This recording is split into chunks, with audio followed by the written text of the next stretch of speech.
Hi friends, Mahanadi நாளைக்கு எபிசோடில் குமரன் வந்து ஜெயிச்சுட்டு 15 லட்சத்தை வீட்டுக்கு எடுத்துன்னு வராரு. எல்லாரும் கலந்து பேசி இதை விஜய் கிட்ட கொடுத்துடலான்னு சொல்லிட்டு முடிவு எடுக்கிறாங்க.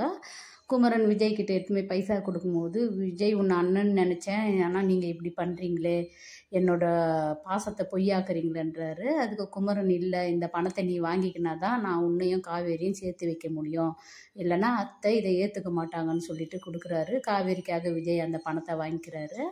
அதுக்கு அடுத்ததாக காவேரி இருக்க வீட்டை தேடி விஜய் பக்கத்தில் வந்து வாடகை இருக்கிறாரு. வாடகை இருக்கும்போது காவேரியை வெளியே வரும்போதெல்லாம் பார்த்து பேசுகிறாரு. காவேரி வந்து, எதுக்கு என்னை இப்படி பண்ணுறீங்க, என்னை விட்டுடுங்கன்னு தானே சொன்னேன்னு சொல்லிட்டு, அது எப்படி உன்னை விட முடியும், நீ என் பொண்டாட்டி, உன்னை எப்படி நான் விட முடியுன்றாரு. நான் கட்டின தாலி கயித்துல இருக்குது, நீ என் பொண்டாட்டின்னு சொல்கிறதுனால அவளுக்கு கோவம் வந்து தாலியை கைட்டி வீச பார்க்குறா.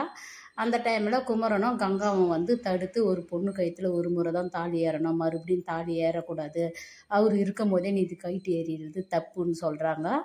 காவேரி வந்து அம்மா கிட்ட கொடுத்த சத்தியத்தை சொல்கிறா, அம்மா சத்தியத்தை நான் காக்கணும்னு. அதுக்கு குமரன் சொல்கிறாரு, அத்தையே நாங்கள் பேசி புரிய வச்சு பக்குவமாக இது பண்ணுறோம், விஜய் தான் உனக்கு, நீ விஜய் கூட தான் வாழணும்னு சொல்லிட்டு காவேரி அண்ட சொல்லி சமாதானப்படுத்துகிறாங்க.